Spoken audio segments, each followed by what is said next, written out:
Hi, and welcome to this week's episode of Open Wounds Podcast.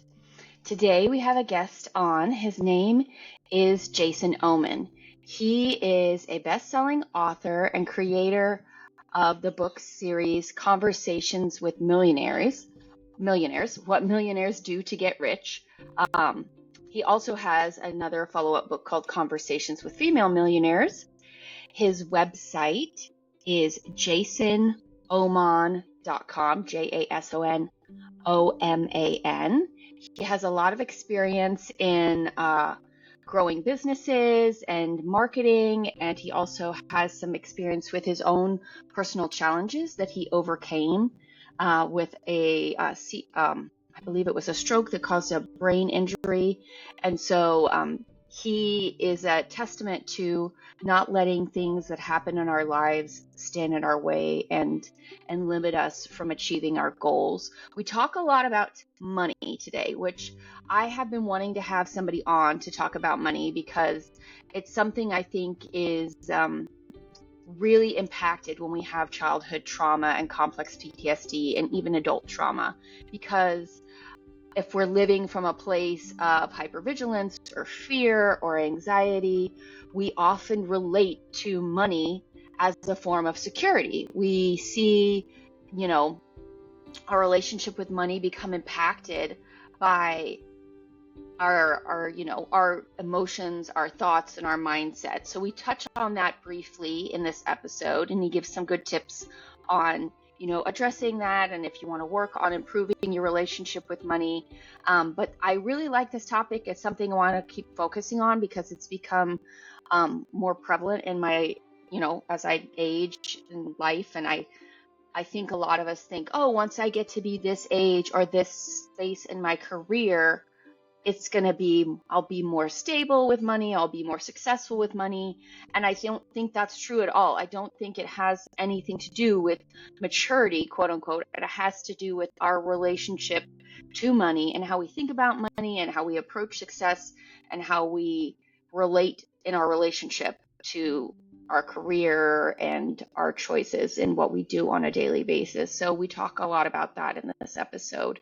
Again, Jason Oman, he's an author. He has 2 books that are released on Amazon. There actually might be more. I'll link his website so you can check out his work.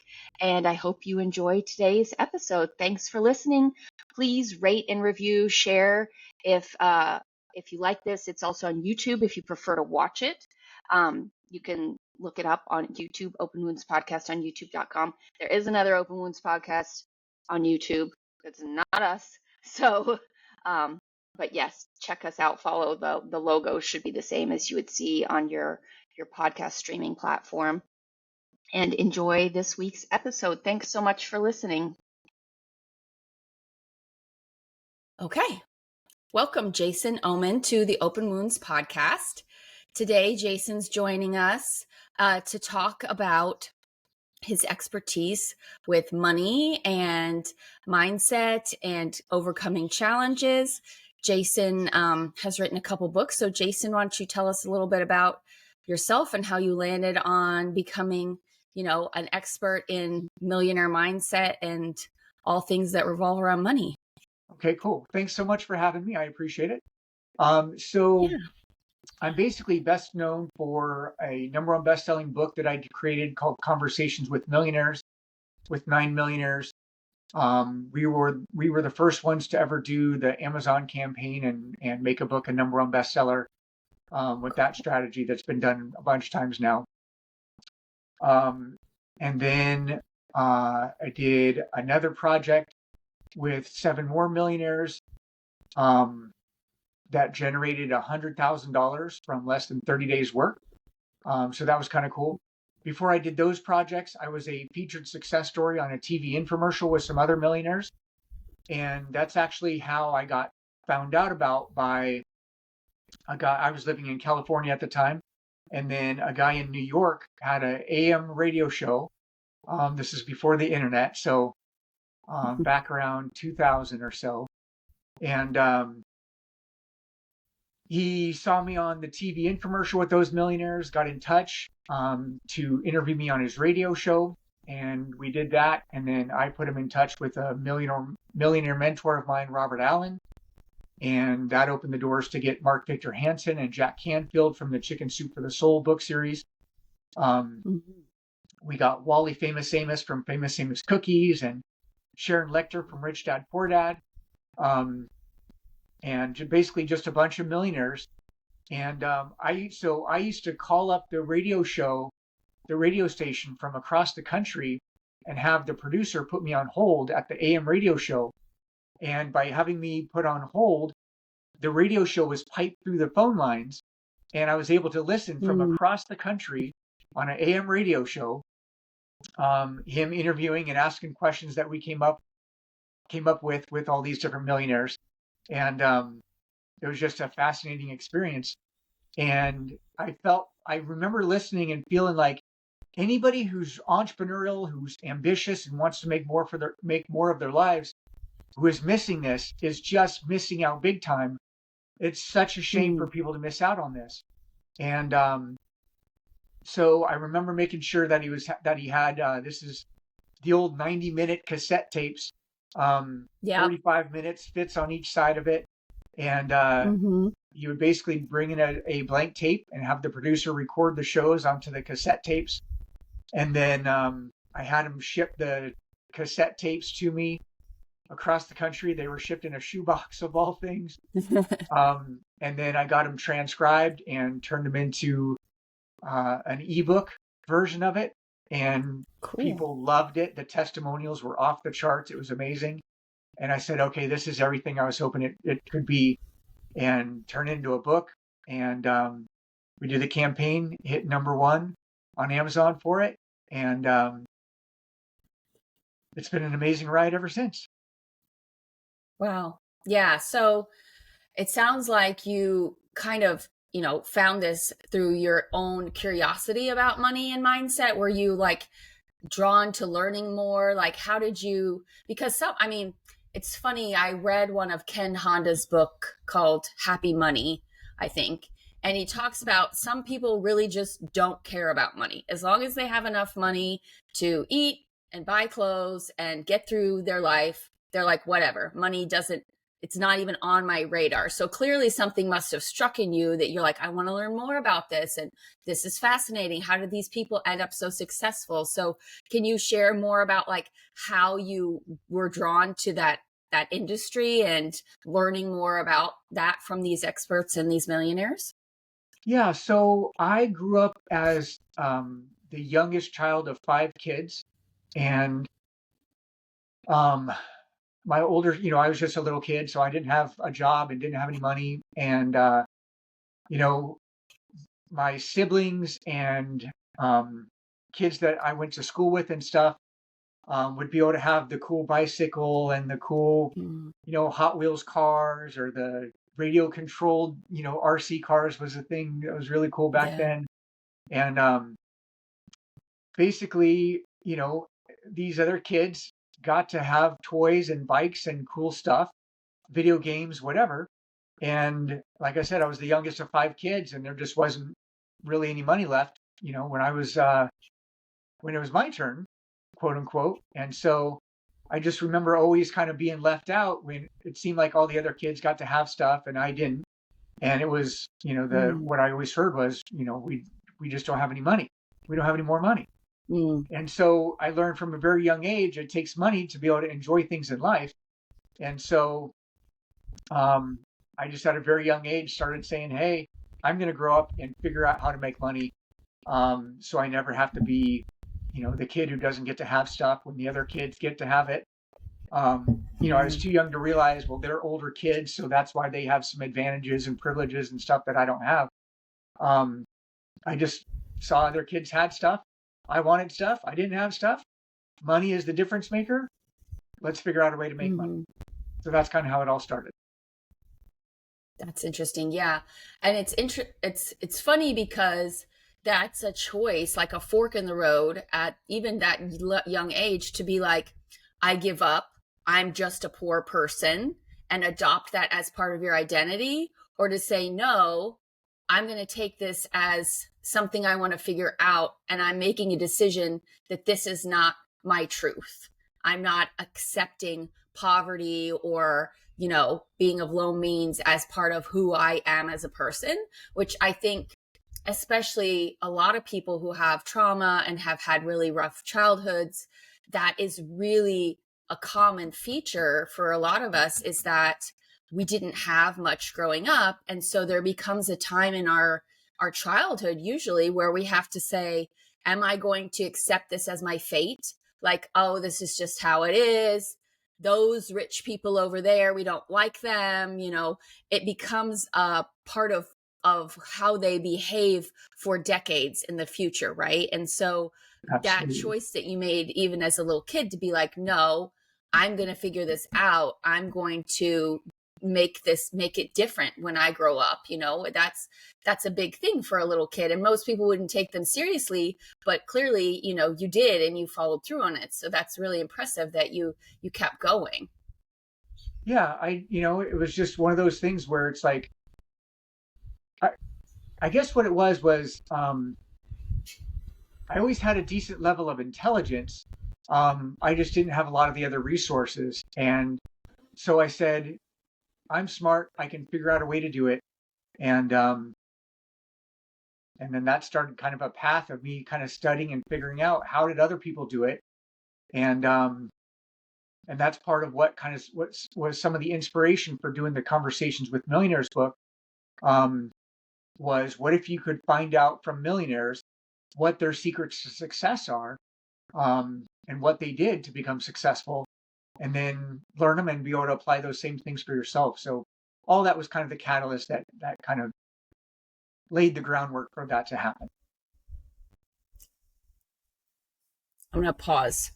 Okay. I think, let me see here. Let's see. Stop. There.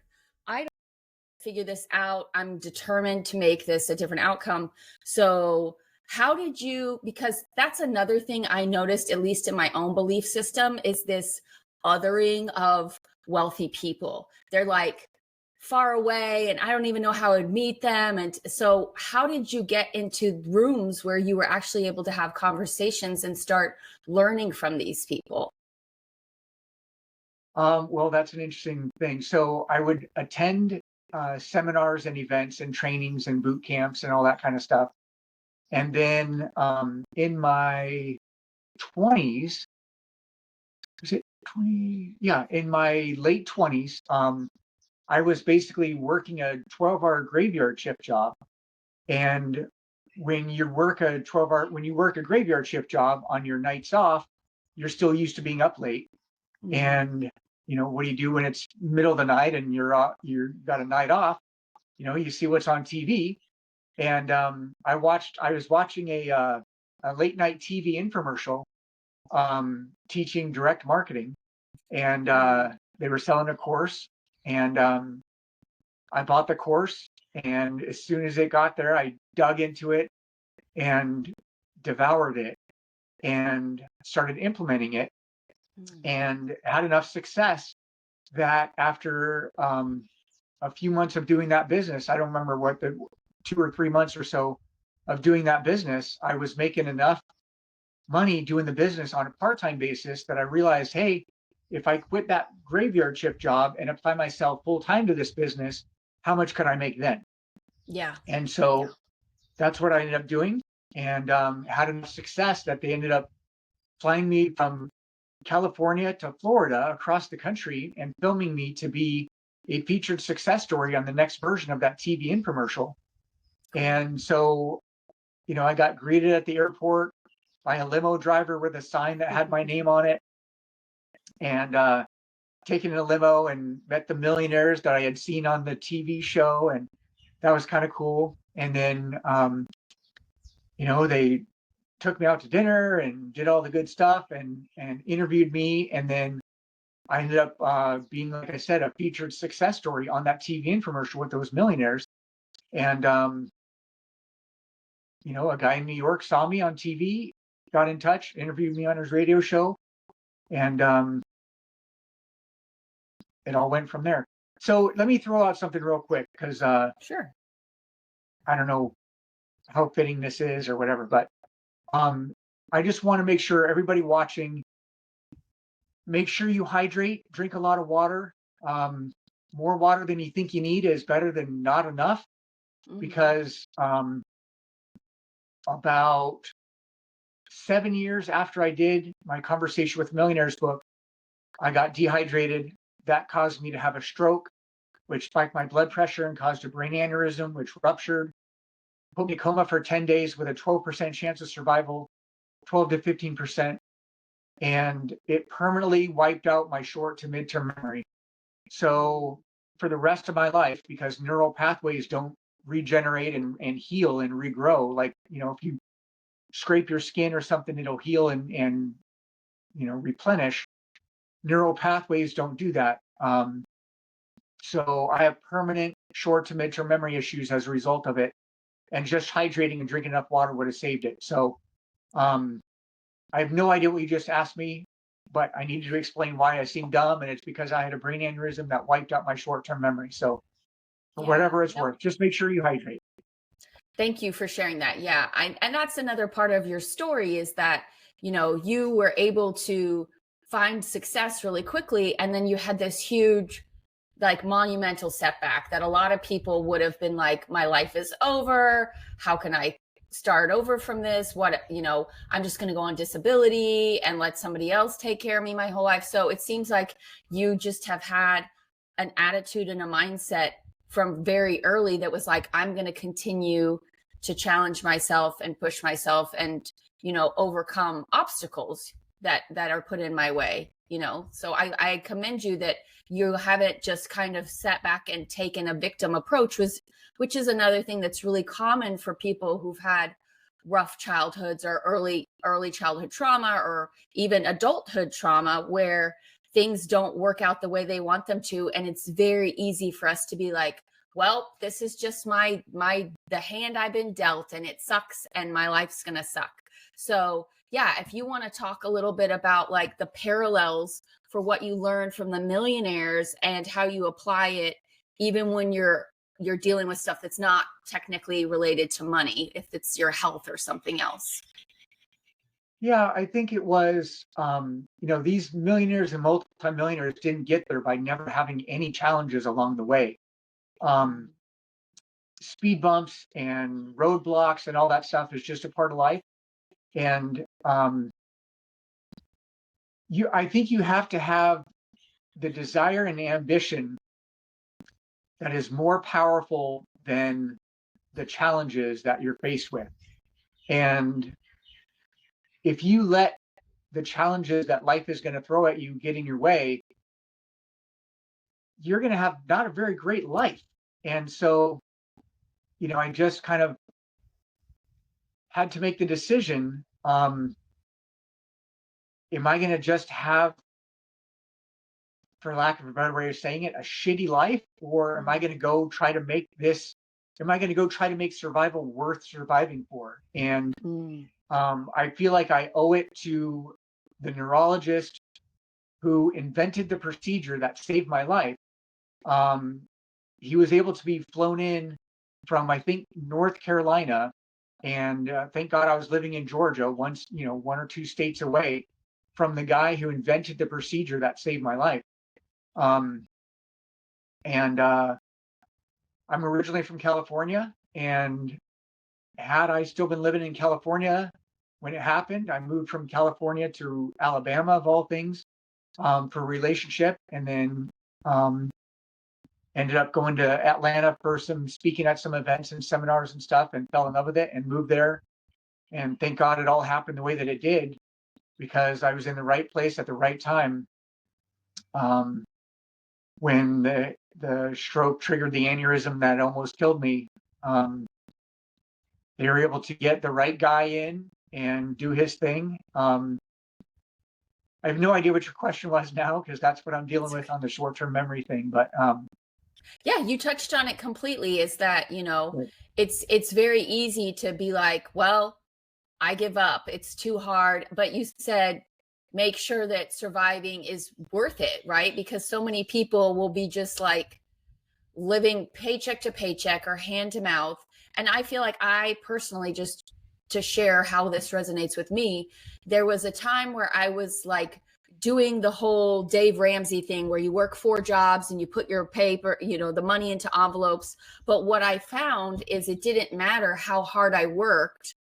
The money would just get eaten away. The car would break down. You need new tires. The hot water tank would break. And so I realized, I'm hustling and hustling and hustling, but I'm not making a dent in my financial circumstances. So then I gave up for like a good decade. I was like, I guess this is just my fate to be poor, and I'm going to just deal with being poor, right? And so I kind of lived in that realm for a while until I got to the point where I was like, this sucks. This is not fun. Like all these dreams and hopes I have for myself, I cannot achieve them without money, especially the society we live in the United States and many other cultures or countries it's capitalism. You have to have money to be able to do anything, really, like to eat, to have a place to sleep where you're not going to get eaten alive by a wild animal. You need money, right? And so I think that's part of it too, is learning how to overcome our own bullshit, right? And to say, this is a decision. You keep saying, I decided. So it's a decision we have to make every day that we're not going to stay in this spot. We're not going to just accept this reality. We're going to make a new reality for ourselves. So do you have things that you saw as a common through line, and I'm sure it's in your books as well, on what millionaires are doing different than the average person to get the success that they have? Yeah. So the biggest factor that I kind of learned from it is obviously goal setting. We've all heard it a million times, but it's because it's a big deal and it's an important factor. But the biggest thing that I found with all of them was disciplines. Having the right habits and disciplines is what makes the difference. And it's important to understand, what is the distinction, what is the difference between habits and disciplines. Habits are something that you do on an unconscious basis. They happen unconsciously, automatically. You don't have to think about it consciously. They just it's just your habit. It's just something you do. Disciplines are something you decide and take action on. And when I'll give a great example. Mark Victor Hansen taught at one of his events that one of the things he talks about is having too many goals and having tons and tons of goals. And the problem is it's hard to focus on too many goals. But if you have a lot of goals and you have a lot of drive and ambition, and then you pick the most important goal, and one of the millionaires that I got to spend some time with, this was actually shortly after I think I did the Conversation with Millionaires book. He would write out his most important goal for the day 20 times, write it out by hand 20 times before he started his day. And his ability to accomplish his goals was higher than anybody I'd ever seen or met or talked to before. And it's because he drilled that goal into his brain by hand writing it out 20 times every day, and then immediately would take action, at least one action towards achieving that goal right after writing it 20 times.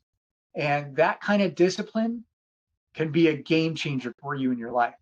So that's just one of many, but that was a real big difference maker for me, is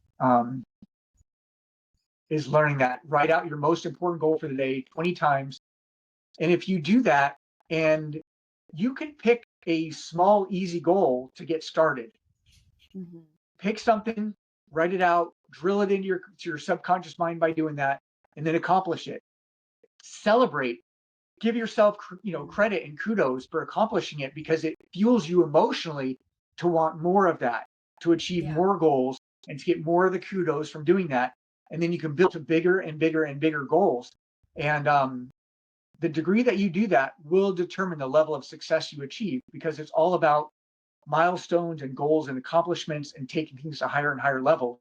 And by being somebody who consistently sets and achieves your goals, even if you start with small goals in the beginning, it sets a precedent and a type of discipline and habit for yourself that can make all the difference in the world. So that's my biggest recommendation. That's a good one. I think it brings up two things. One is there is some research on handwriting and what it's doing to your brain as you're doing that. So like you're saying, you're programming your brain. We're going to do this. Yeah. It's a big deal. We're focusing it on so much that we've written it 20 times. And then the celebrating.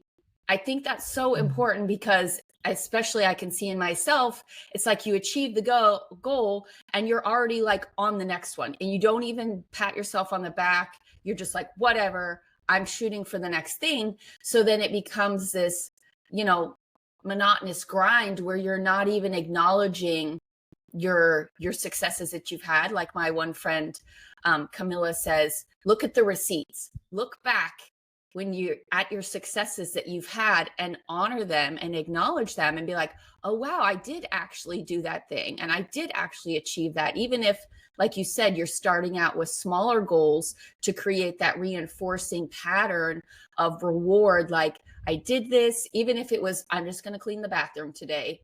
And, you get it done. Good job. I cleaned the bathroom. Look how awesome it is. I'm so proud of myself. Now I can enjoy a clean bathroom for the next week or whatever, right? Yeah. Those things are really important. Like you were talking about reinforcing it with the handwriting and it's connecting to the brain in a different way. I don't remember where I heard that, but I've heard that writing things out does activate a different part of your brain than talking about them or looking at them. And then, yeah, the celebration is important, even if it's just telling yourself you're proud of yourself or, going and getting a drink, like a soda or something, you know what I mean? Giving yourself a little something to keep going and looking forward to. So that's really cool that you were able to pick up on these, the goals and the habits of millionaires are different from the average person. So the other thing I really wanted to talk to you about is like, what do you see now on the flip side from the average population is what is holding them back? Where are their common trip ups and things that stumbling blocks that are keeping them from becoming successful? Yeah. One of the millionaires along the way suggested or brought up 3 words, very simple words. I am enough. And belief in yourself is the biggest difference maker too. You want to go for big goals, but in the beginning, start with small, easy to accomplish goals, and then start proving to yourself what you're capable of. And it's amazing the stair-stepping process and how bigger and bigger and bigger things become your reality. Start small. Stepping stones can can lead you to amazing places. So that's my suggestion. Start small and then keep on building on it and ask yourself, ooh, if I did this, what's the next thing I could achieve? What's the next thing? And just keep taking things to bigger, higher levels. And make sure you pat yourself on the back and give yourself some kudos for each accomplishment because it fuels you up. There's such a huge factor in emotion in getting yourself to take the right actions. And to the degree that you empower yourself with the right emotions will determine the actions and how much of the actions that you take that will lead you to your dreams coming true. Yeah, I think you touched on 2 really good things there, the I am statements, which goes back to our self-worth, our self-esteem. If we're telling ourselves, I'm an idiot all day long, well, what kind of results do we think we're going to get? And so to reprogram ourselves to say, I am enough, I'm smart, or I'm confident, like when you were talking about yourself as a kid, you said, I'm a smart kid, I can figure this out. So you already had that self-confidence that a lot of people I think are lacking to say, I can do this, I believe in myself, I am capable. So using those I am statements like I'm smart, I'm capable, I'm confident, even if it's like you think it's total bullshit at first, the I am statement that you're choosing, I tend to pick one that my brain kind of goes, no, I'm not, because I know that's where I need it, right? I know that's the area where I'm like, okay, we've got to overcome this. We've got to change this approach to our brain has been set on this thing. So we've got to kind of recreate a new reality. And then the second thing that you were talking about is the emotion connecting. And I know Joe Dispenza and a lot of these other people who are in like the more woo-woo manifestation realm, but they talk about how your emotions, if you can pair your goal with a positive emotion, then you create like a powerful alchemy, so to speak, to create that into your life. So I know for a fact, like people who still struggle with depression or anxiety or things like, that their emotions are constantly in flux and they're feeling ways that they probably wish they weren't feeling. So do you have any tips for people on how to get into a better emotional state? If they're like, oh, I feel like crap and I don't want to get out of bed, like what would you say is a tool you've used to be like shifting your emotion into a place where it's going to get you the results you want instead of keeping you stuck? Yeah. Couple things come to mind. One is Tony Robbins at an event years and years ago. I went to one of his Unleash the Power Within, I think, events. And actually, you'll have to remind me what you just asked, because I've got to. So when I think I was 19 years old, my mom, I was 19 years old. I had long hair and, that was probably back when I was working the 12-hour graveyard shift job. And just lost track of where I was going. That's okay. We were talking about emotions and shifting your emotions when you don't feel so good so that your emotions are lining up with your goals. Okay. Thank you. So my mom took me to a Tony Robbins firewalk event. Oh, cool. And I walked barefoot along a 20-foot path of, I think it was like 1,500-degree hot coals, barefoot, step by step by step. And one of the things that we did is we wrote down a goal that we wanted to achieve, and we applied it to like emotionally anchor achieving the firewalk would be empowering yourself to go after your goal, something like that. And this is 30 something years ago now, but yeah, it was that event was a game changer for me and I decided if I can walk barefoot on 1,400-degree hot coals, what else am I really capable of? And I'd be shooting myself in the foot not to go for my goals and dreams, because I've just proven to myself right here that I can do more than I thought I could. So yeah, I don't know if that answers your question. Yeah. I mean, Tony Robbins, I had a friend that went, I think maybe in the last 10 years to a Tony Robbins event, and he still does that at some of his events, which is cool because I think it's doing a couple things. One, it's showing you that you can do a difficult thing and you will survive it, even though it seems like, oh my God, my feet are going to get burned. I'm not going to be able to walk tomorrow. And two, it's kind of like a mind over matter, like overcoming a barrier that you're afraid of and just doing it anyway. And then, yeah, I'm sure there's some adrenaline involved in walking on the hot fire, and it gets you kind of going. And I mean, obviously we can't, build a fire pit in our backyard or our apartment, but we can create that kind of environment in other ways in our daily lives by doing something that maybe we're a little scared of and proving to ourselves that we survived and we're okay. Or, taking on a challenge that we think, maybe I'm not going to get through this, but doing it anyway, because even if we fail, at least we tried. Deal. Absolutely. Yeah.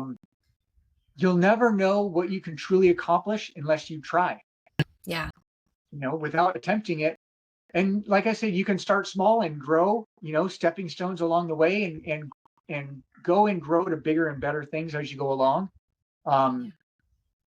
But yeah, it's all about setting goals, deciding and add emotion that you will accomplish it, and then don't stop until you do, and then celebrate accomplishing it and say, if I can do that, what's the next thing I can achieve? And if I can do that, what's the next thing I can achieve?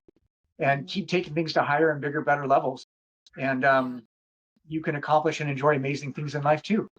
Yeah, that's true. And I know Tony Robbins is a great example because I've watched some of his stuff. He does use music to like evoke emotions. I know he plays a lot of music in the background while he's speaking. And so that's another little trick, is to trick your brain into feeling a different way, is put on some music that'll pump you up or make you feel excited or inspired. There's another woman, I forget what her name is, but she has this thing called superhuman activations, and she pairs like saying your affirmation with like really inspiring music in the background. So yeah, there's things that we can do to kind of like tip the scale when we're feeling like junk and we're just not feeling up to it, to kind of get our emotions in line with what we want. Because I know, at least for me, there was a long period of time where it felt like my brain was, we were on board, we had a goal, we wanted to do something, but my emotions were like over here, like, bleh, you know what I mean? And so it was kind of like, how do I get the two to sync up so that we can make, you know, some progress on things?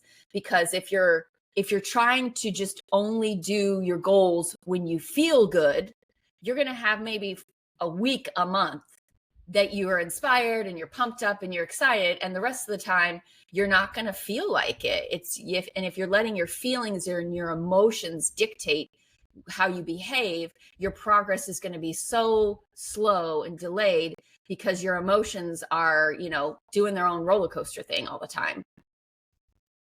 Yeah, absolutely. And it's such an important factor of figuring out what supercharges you and utilize that to take winning actions, celebrate accomplishing the winning actions so that you get more emotion and feelings of what you're capable of and what you can really accomplish when you set your mind to. And again, it's that stair-stepping thing that can make all the difference. You know, I mean, people look at these millionaires and multimillionaires and think it's such a huge thing that they've done, and it is. But they started with the first thing, and then they built it up, and you know, kept on going and growing as they went. And you know, so I've noticed people have wondered, like, why do some of these multimillionaires, why do they keep on doing stuff? Because that's who they are. That's who they've become, the type of person to be. And you get so much positive juice from accomplishing amazing, great things. Why would you stop doing awesomeness if that's what your life can have in it? You know, so I don't know, for whatever it's worth. Yes, I agree. It becomes part of their identity and their core beliefs or their values, that I am somebody who achieves things, and look how amazing it is to achieve these things. Like, now I can achieve something else that's even more fascinating to me. I did want to say, like, there's another thing that came up, is a lot of people will have this belief that these successful people had everything in life handed to them, that their parents gave them a bunch of money, or they got an inheritance from grandpa, or they, you know, were spoiled or whatever. There's a lot of projecting those people over there had it better than me. There's no way we can catch up. And I've seen memes on the internet, like, Jeff Bezos says he started in his garage, but he got all this money from such and such, right? So I think, can you dispel some of these misbeliefs? Like, yes, obviously there are people who inherited wealth and it's been in their family, but there are other people who didn't. Like, I always like to use Oprah as an example, because she grew up in poverty and she just formed a new path for herself. So can you share some examples of people who really overcame not having everything handed to them and were still able to achieve things? Yeah. I mean, if you study enough different successful people, you'll start finding, and it's not all of them across the board, but you'll start finding examples where people will talk about, you know, some of their background and some of their upbringing. And, you know, it's interesting that some of the people that become successful get it because they are fueled by such a shitty background, and upbringing, that they just made the decision, I'm going to make a better future for myself. And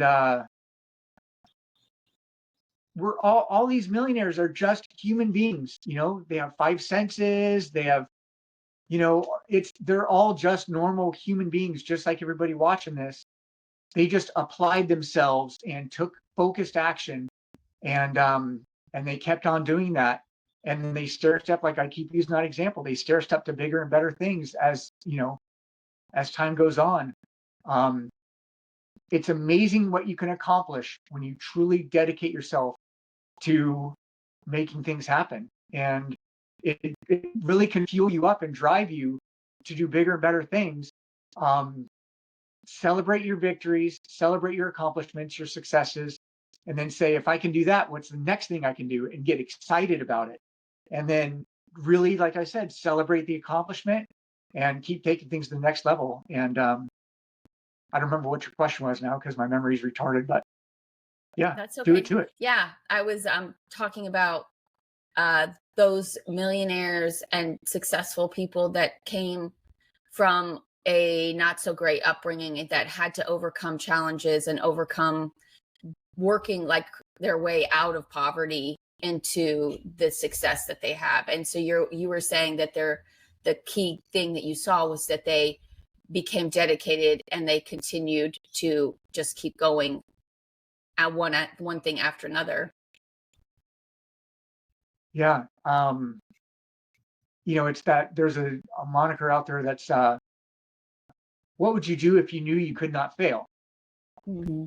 And again, I just love the stepping stone kind of process, the journey where everybody's capable of accomplishing something. It may be small at first, but use that stair step thing, grow to bigger and better levels.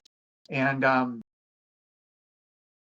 it's amazing what you truly would be capable of if you just dedicated yourself, committed yourself to accomplishing something.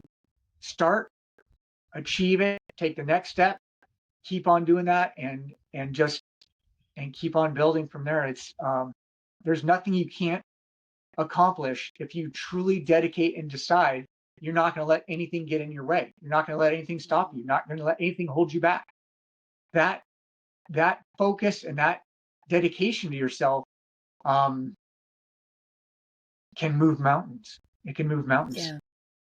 I think that's a good point, because so many people will run into, like, I noticed this pattern with myself, is that I would get a no, and then I try another person or another company or whatever. I get another no.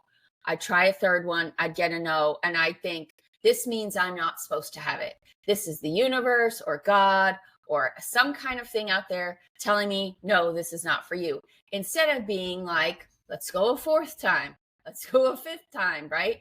And so just hearing, I heard on a podcast, it was a real estate investment podcast, but they were talking about, if you're getting no's, you're just talking to the wrong person. Keep going until you get a yes. And so that's a good point. It's that these people who have made really successful things were like, I'm not going to let anything stop me. Not anyone, not any company, not any corporation, not the government. I'm not going to let anyone stop me.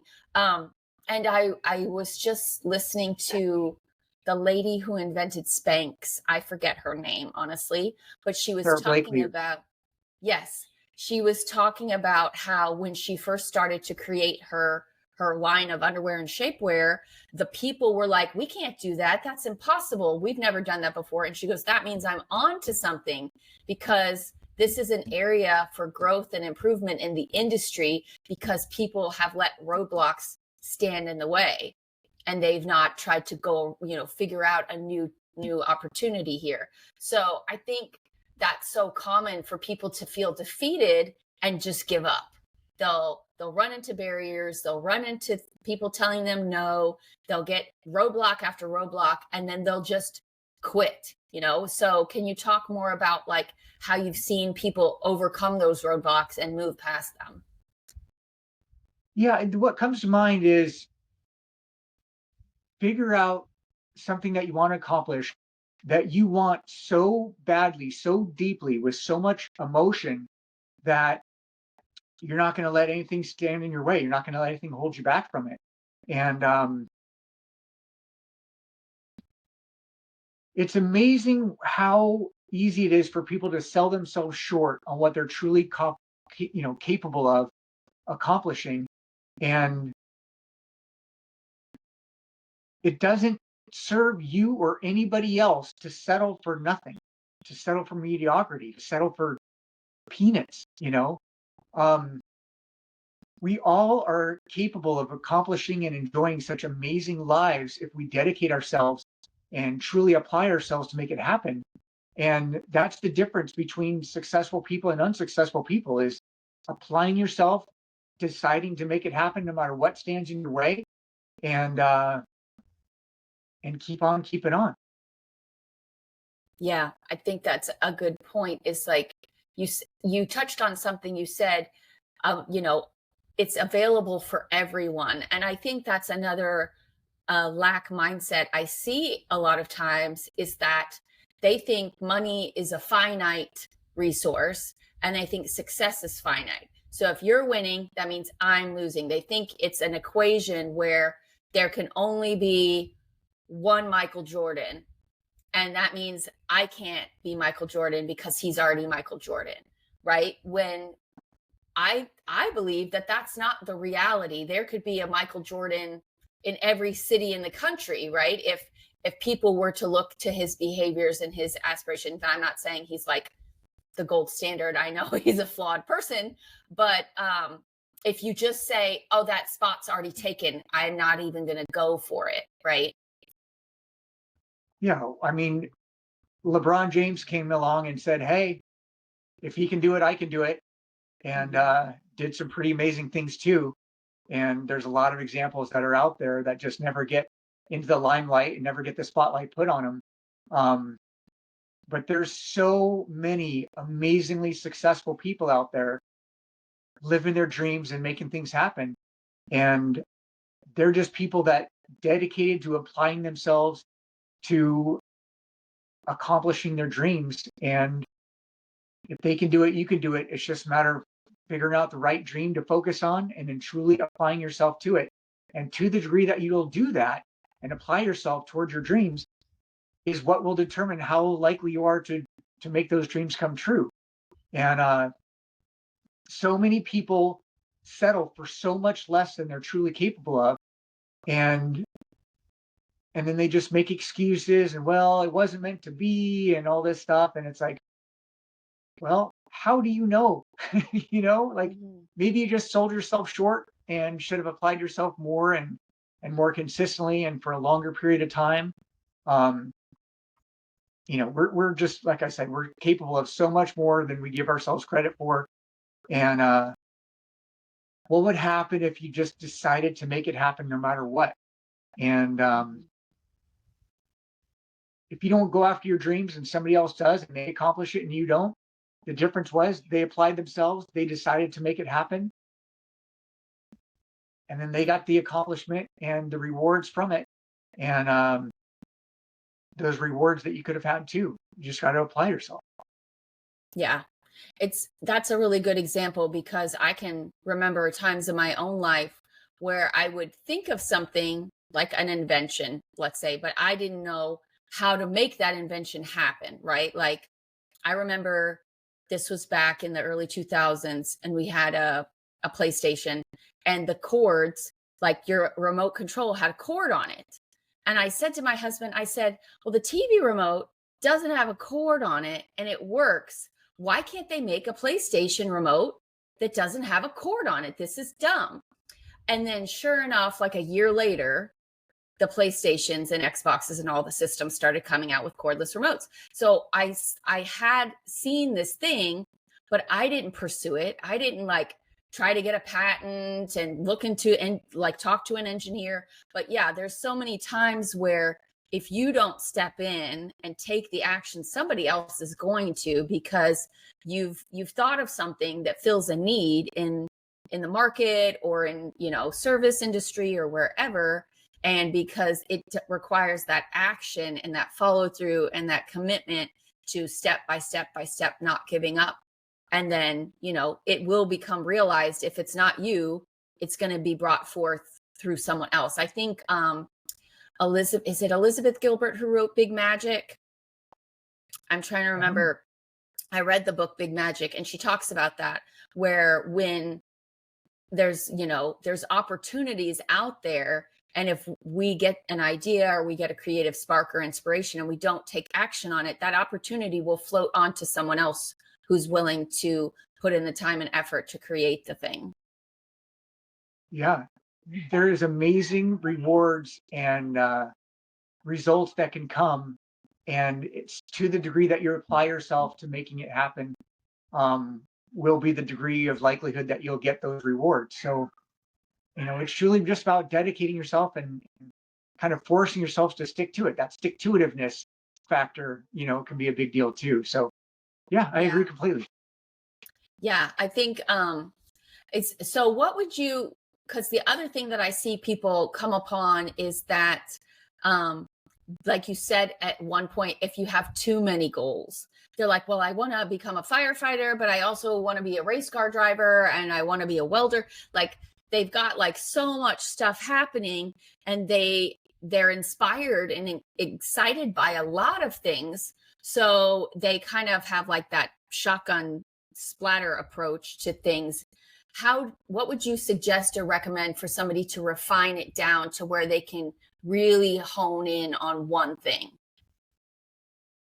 Write it down, make a list, and then focus on each one of those factors, each one of those elements, and pick and choose the one that fires you up, that you can accomplish, circle it, and that becomes the main one to focus on in that list of all those different things.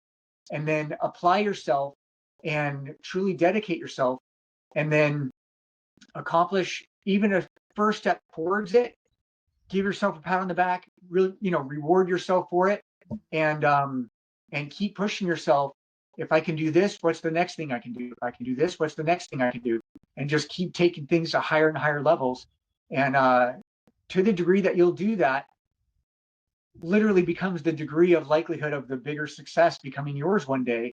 And and that's the thing too, is that stick-to-itiveness, to keep yourself focused on an important goal that if you accomplish this, it would really fire you up to want to do bigger and more things for yourself in your life.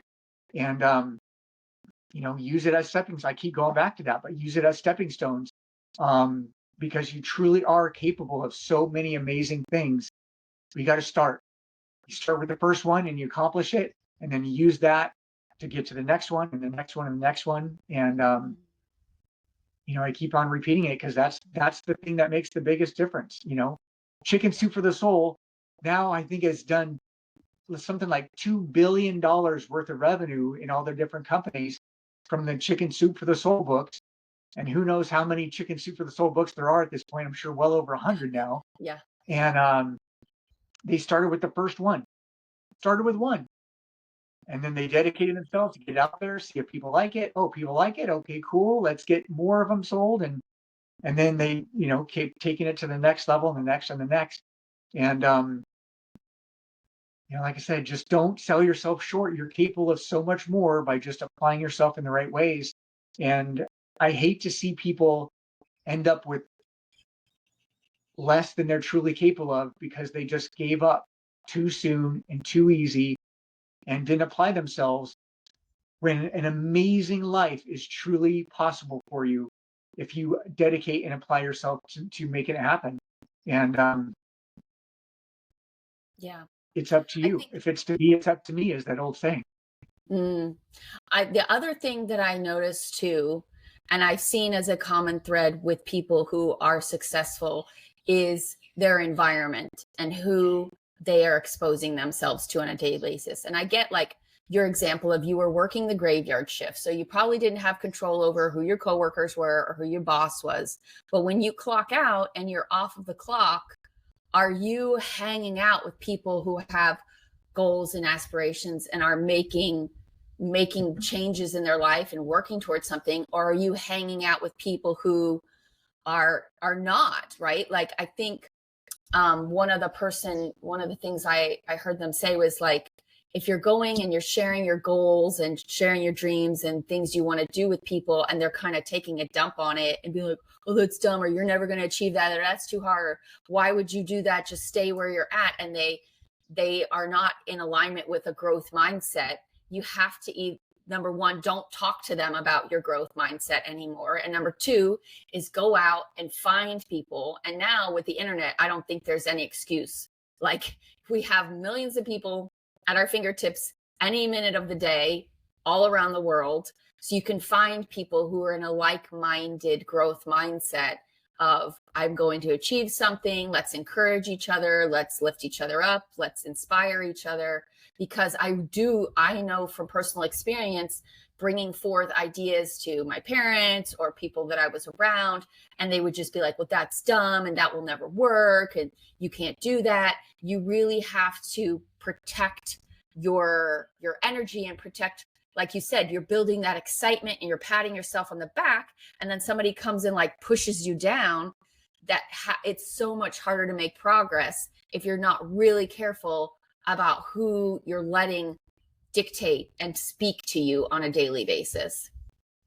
Yeah, it's true. Pick better friends. Yeah. There's one thing that somebody talks about is you become like the 10 people that you spend your time with the most. And if where they're at is not where you want to be, you need to pick friends that are that are at higher levels. And you start small. You start with one person, and you grow from there. And there's a lot of people that drive, that maybe have a long commute to and from work, and they're listening to, whatever the radio stations are playing instead of personal development audios. You can pick multi-millionaires to be your friend, your co-pilot in your car, and listen to them telling you how to become successful and what factors make the difference. And back when I was doing that 12-hour graveyard shift job, I used to listen to personal development tapes and audios on the way to and from work, and on breaks too, anytime you can. And you just got to fill your mind with positive things that fuel you to go after your dreams and make it happen.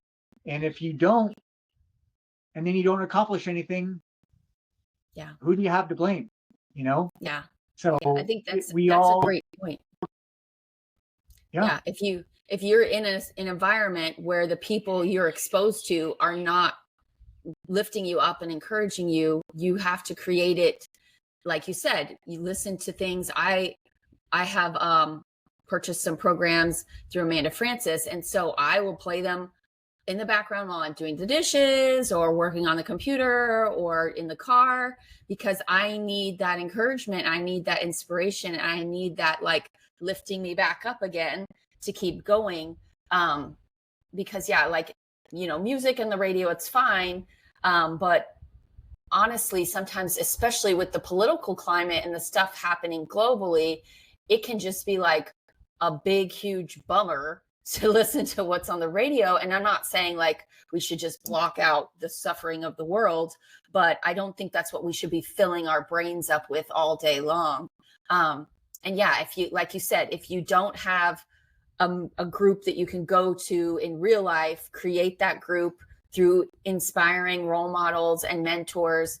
I love the fact that people like Tony Robbins and Amanda Francis and these successful people have YouTube channels, and they have, podcasts now and all these things where we can be basically in the room with them for free, gleaning this information.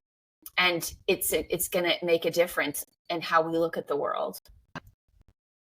Yeah, absolutely. And to the degree that you do that will be the likelihood of the difference that it makes in your life. And it's such an easy decision to make and an action to do is just start seeking out more positive influences in your life. And in today's world, they're everywhere. Internet and social media has so many positive examples and options. Just Yeah. decide to make things better and seek positive influences and information to make it happen. And it's amazing what's truly possible for you. Yeah, I completely agree. I think a good exercise is to go through your social media.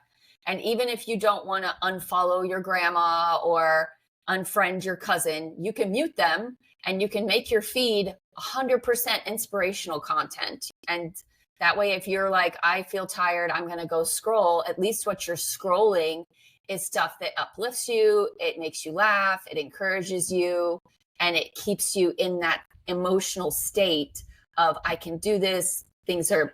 Change is possible for me. A new life is possible for me. So I know we're getting close to the end of time. Do you want to tell us if people want to talk to you, to read your books or learn more about your success and learning from millionaires, where they can find your work? Yeah, I'd love to. So the first book, Conversations with Millionaires, is at conversationswithmillionaires.com.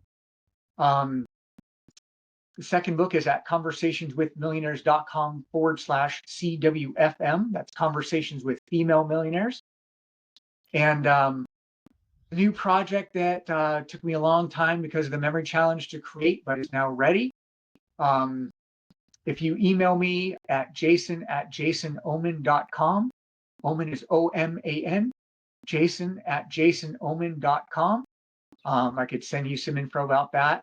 And it's really, if you could take a bunch of different millionaires and figure out what are the factors and the secret steps that they take that create like a recipe for creating new income streams for you in your life, you could find that out. What kind of power would that give you?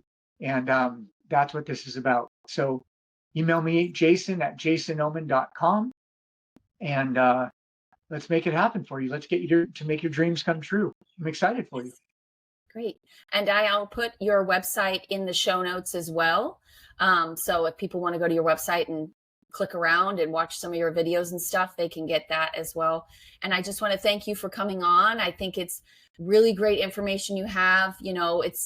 It's always good to hear something in a new frame of reference, in a new voice, even if people are like, oh yeah, like I've heard that before. I am supposed to write down my goals, or, oh yeah, I am supposed to congratulate myself. We need to rehear these things because we forget them and we slide back into our old behaviors. So this was really great. I really appreciate you coming on and chatting with us. And I hope I'll look forward to hearing what your new thing is coming out soon, and wish you best of luck on that. All right. Thanks so much for having me. I appreciate it. Enjoy.